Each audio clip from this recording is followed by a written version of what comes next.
I'm Bruce Badgley. My co-host below me there, Andrew Cohen. Andrew, we've got another very special guest this week to talk about college recruiting. Thank you, Badge. Great to be on another show. We have Justin Lustig. Justin's been an extremely successful coach at the FCS level and also now at the FBS level. He is the special teams coach and the running backs coach. Did I say that right, Coach Lustig? I got the tight ends now, but I've had the running backs. Screwed up. He coaches at Vanderbilt, which is an unbelievable institution. They're doing a great job there in the SEC against arguably the best competition in the country for sure. A little quick background, Justin played for me many years ago at Bucknell University. We had a great experience. He was a great player, a great leader, 4-year starter, just did everything you ever asked. And that's the same way he goes about his coaching. Very detailed, never big times yet. Anytime I get out and I reach out to him, he always gets right back. He's just a respectful, great guy and a great family guy with, got some kids, got a wife, good human being. So thank you very much for being on the show. Thank you, Justin. Yeah, fired up to be here, guys. Well, good, Justin. Now, why don't you just talk a little bit about, how you got to Vanderbilt? Wow, long road. We could talk for days about that. But, so I was at Syracuse the last 4 years. And while at Syracuse, we played Notre Dame twice. And Clark Lee, our head coach here at Vanderbilt, was the defensive coordinator at Notre Dame. So we got to coach against each other, and we started to get to know each other a little bit from playing against each other. And then another connection that we had was Clark actually had worked on the previous staff at Syracuse.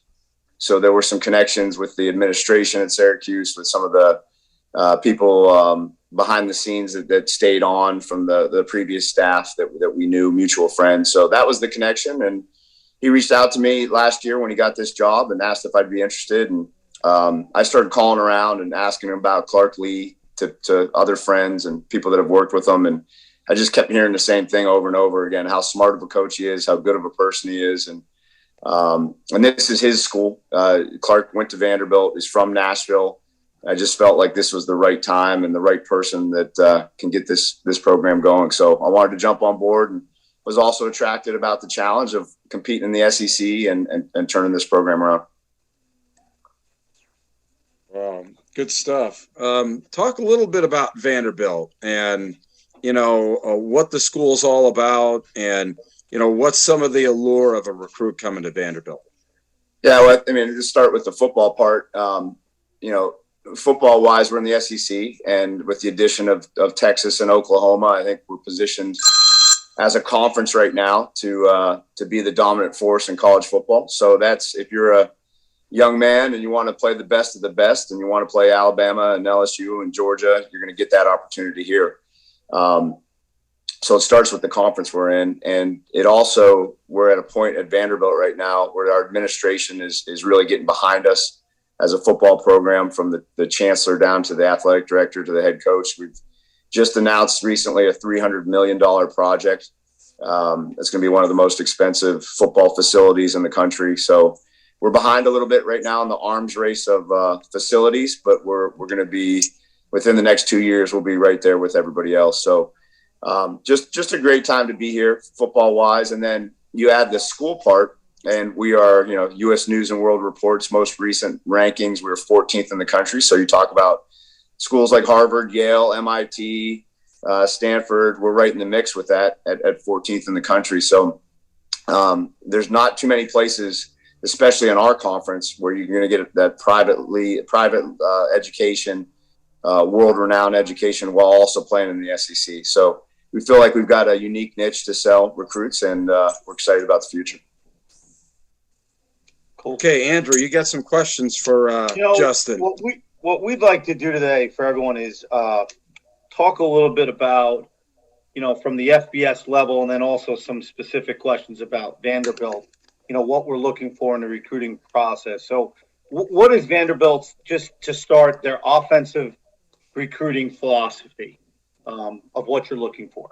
Yeah, I don't know that I've got a real specific answer to like a philosophy, but I will say that we want to take the best players we can get, and we will build our system around those players. Now, you certainly will have needs, and when you build a board and you're looking to find recruits, there's limited spots. And so, for example, this year we only had a spot for one tight end, and we needed a tight end that could come in and be a good blocker first and foremost. So we're looking for size and strength and a guy who could win one-on-ones against SEC defensive linemen. So when you get into all the intricacies of what you're looking for, you get real specific per position. But at the end of the day, I think we want smart, tough guys. That's going to be a non-negotiable for us. They got to be intelligent to, number one, make it at the school. So they've got to have a track record of doing well academically, and then tough kids. And toughness for us is one small decision at a time. It's not going into a bar and punching somebody. It's making sure that you're up when you had a 6 a.m. workout. You're up at 5 o'clock in the morning, so you can get a little breakfast, and you're over to the facility at 5:30, and you're ready to roll for that 6 a.m. workout. You're not the guy that's coming in late or showing up 2 minutes before and not prepared for that workout. So smart, reliable, tough, and then we're just trying to find the best players we can get.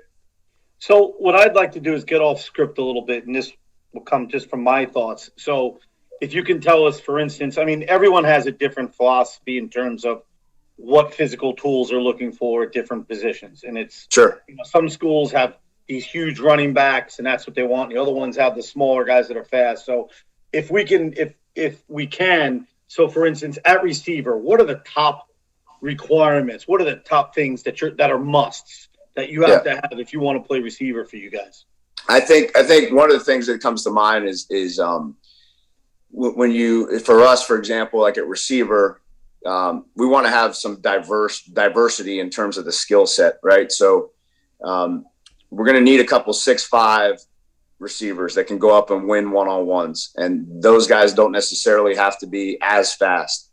But we're also going to want some slots who are just dynamic speed guys that can be difference makers in the return game, with jet sweeps, with reverses, with catching bubble screens.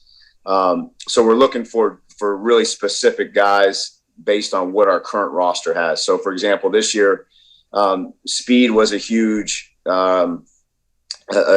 deficiency for us. So we went out and took some guys that had legitimate track times. Like we want verified speed. So when we say verified speed, it's got to be at a camp that we trust, or it's got to be a track time that was done on their high school track team. But we want verified speed, and I think that's kind of a non-negotiable at receiver, unless you're a 6'6", 225-pound kid. But we're going to want speed. Okay, and then how about on the offensive line, for instance? How big really do they need to be right now? I know a lot of schools are giving very specific height and weight restrictions. So is that something you'd be willing to share with us? Yeah, sure. Of course. I think it goes for like a lot of positions. We have a recruiting manual where each position has a very specific ideal height and size requirement. So for example, I don't remember off the top of my head, but I'm guessing it's right around 6'4", 270 pounds would be like the cutoff for offensive line. Does that mean we won't take anyone underneath that? No. If they are just off the charts with athleticism and toughness and intelligence, and they might be 6'3", but they're off the charts and their film is just outstanding, we may go below those numbers. So it's not set in stone, but you're looking, in the SEC, I think it's going to be hard to get recruited if you're under 6'4". But we certainly will at times if the guy, he might be a 3-time state wrestling champion and he's a 4.0 student and, he's just checks all the boxes off the field and his film's really, really good and he's super athletic, then we might take a 6'2", 6'3" guy, but he better be off the charts if he's underneath that requirement. So, I'm sorry, go ahead, Andrew. No, I was just going to say that, with with what I do at Get Recruited, we're trying to develop our players. And this comes from experience of knowing guys like yourself. I've only coached at the FCS level, Division II and Division III, but we're really pushing hard, especially with the big guys. Hey, if you're 6'4" and over, and you can bend with your knees and your ankles and not bend at your waist and move your feet, that in itself can get you a scholarship. And then if you can combine that with physicality as well, then you're going to be a major college lineman. And we tell them, if you can't bend, no, it doesn't matter if you have all the other traits.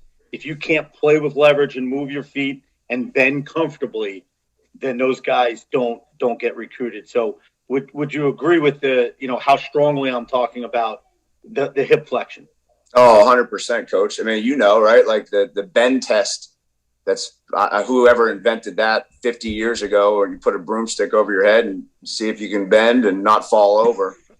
There's a reason why people still do that now, and we do it as well. So yeah, you got to be able to bend. And the other thing I would add is, like, we've taken guys and recruited guys based on maybe playing other sports. You may be an O lineman that's 6'4" and 275, and your film's solid, but you turn on the basketball film and you just see this guy that is athletic, that can move and can bend. And sometimes in basketball, with the film, it's a little bit even easier to identify and evaluate that athleticism and flexibility.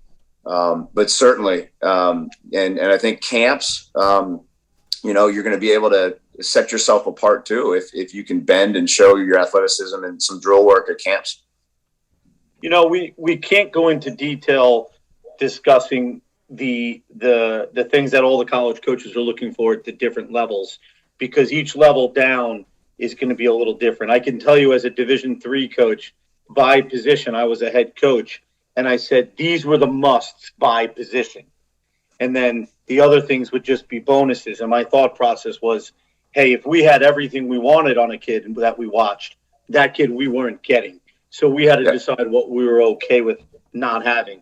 And I did the same thing at each level. So I guess what I'm leading into is we're going to move on. But if anyone has questions of requirements for Division, FCS 1AA, Division 2, Division 3, please, reach out to me, because I love talking about that. I see kids every day that go to different levels, so I have a good understanding. But in terms of the FBS level, I mean, Coach Lustig's been outstanding and very helpful. I hope everyone's listening to because what their needs are when he describes that, they're not going to really be all much different when you're talking about a team that plays in a Power 5 conference. Would you agree, for the most part?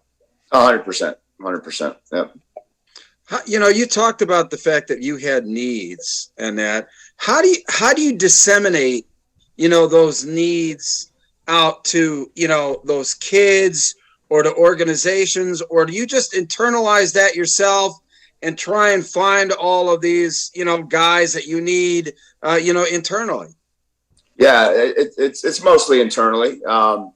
So you go through the season and you evaluate your roster and you determine where your deficiencies are, right? So if you, for us, for example, we didn't create a lot of explosive plays on offense last year, and so that's a direct correlation to team speed, right? So we need some faster guys that can break tackles, and all right, we'll probably not worry about the size as much with the skill players this year. So that's, it's just, you're just constantly criticizing yourself, criticizing your roster, evaluating your roster, and just trying to build it up and fill any needs possible. And then, so once you fill, you identify what your needs are, now you build a board, you build a recruiting board of where are the fast, explosive wide receivers. And, if the kid's a really, really good high school receiver, and he might have great stats,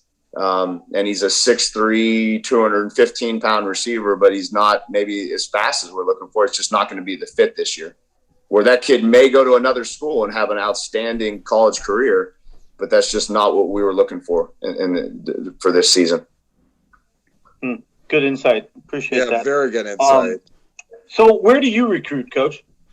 Yeah, so I've got now At our level, it's changing a little bit for me. You know, when I was at maybe Eastern Illinois or Ball State, you know, you had one recruiting area and that was your primary area. We do a little bit more positional recruiting now. So I'd say like that's where I'm really spending a lot of time on, where are the tight ends and the specialists, and spending time in those areas wherever those players might be. But I've got Chicago, and I've got the entire state of Ohio, and then I've got a chunk of Nashville as well. Wow. Nice.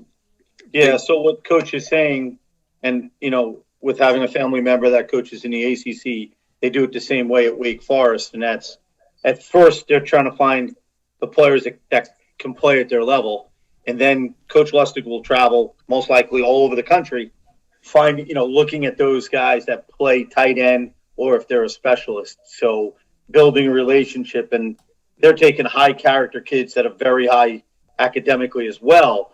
And with that being the case, they got to make some really good decisions of what kind of people they're recruiting. And by meeting them in person and having a relationship with them, they'll make great decisions. So, which I think is a common practice at most places right now. So, like, what is your biggest challenge to get a kid to commit? You know, you're going against another school. We're not going to talk about anyone else, but Sure. Is there something that's the biggest challenge right now when you're going against other schools, let's say in the SEC or in the Big Ten or wherever it might be? Yeah, I mean, I think you know, our challenge right now is to get these players to buy into our vision of where this program can go and is going. So I mentioned our facilities and the new additions that we're going to have within the next 2 years. So the players are going to come to our place and maybe see some older facilities, but they have to be able to have the vision and foresight to see what this place will be in a couple of years. So that's a challenge sometimes to a younger generation that wants it right now and needs to look in the future.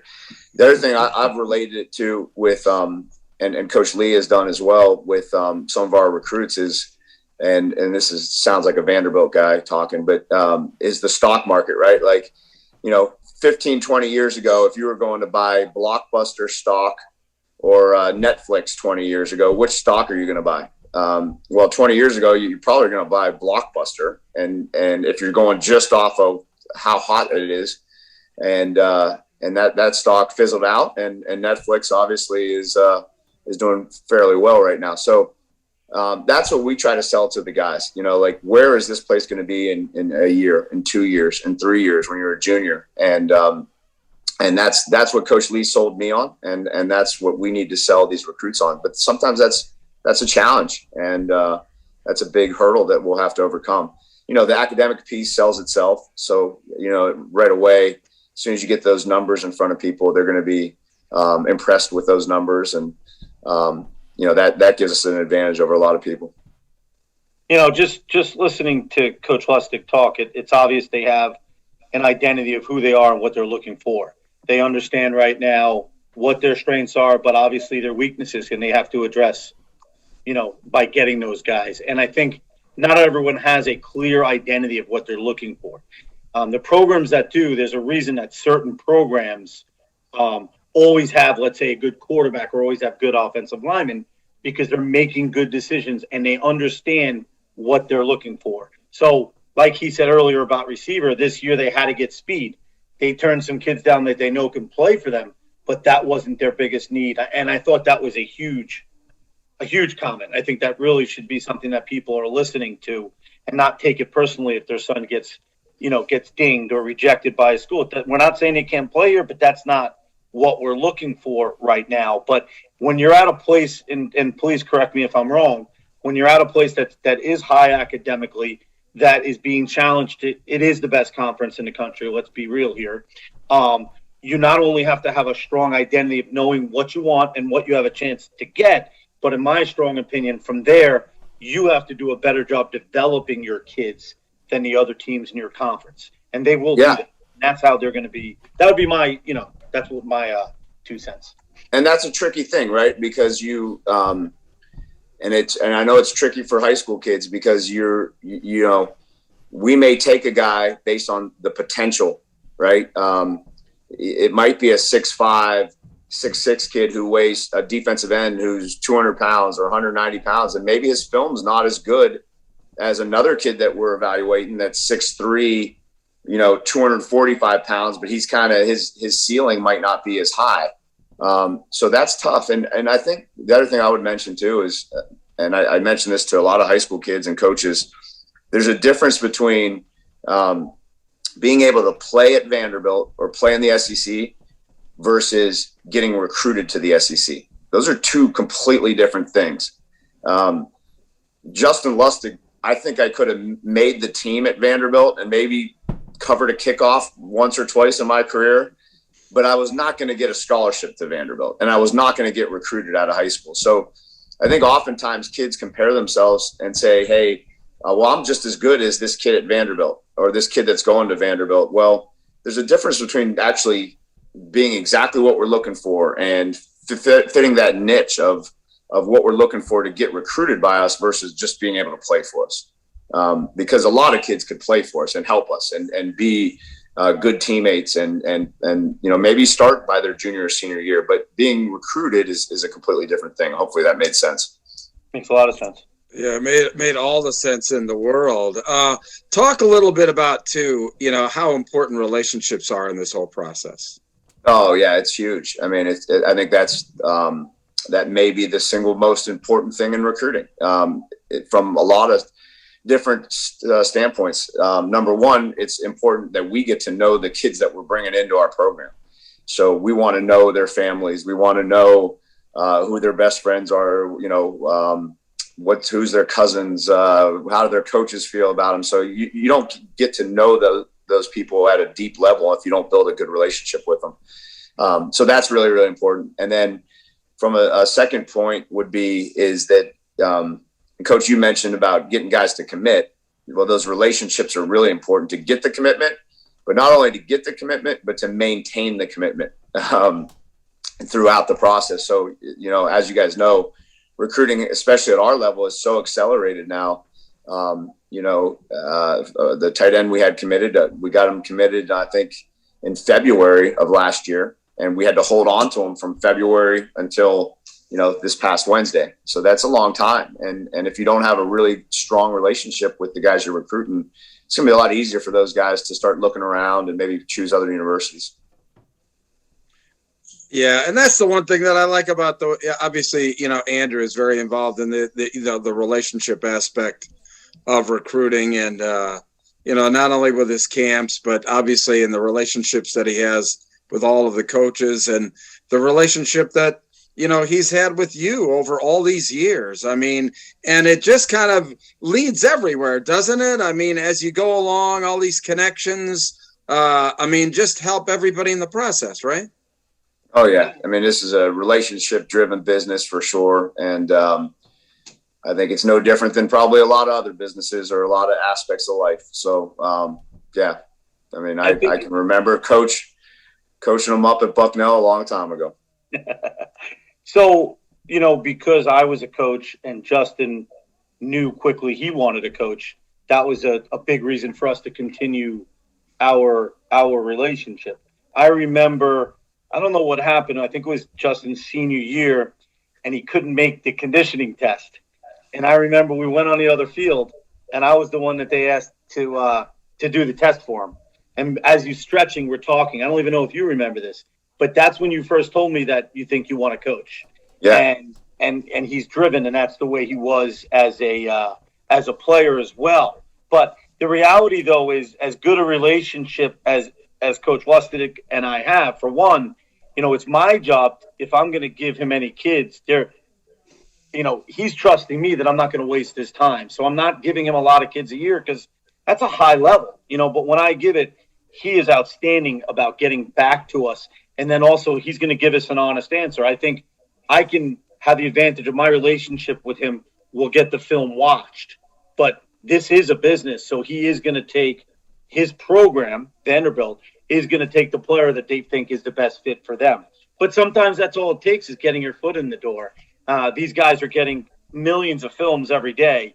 And if I don't have those contacts with guys like him, then the film's not going to get watched. And is that about right, Coach? Oh, 100%. And I think what I would add to it too is like when you get a recommendation from someone you trust, it's just that much. It's just so much more valuable, right?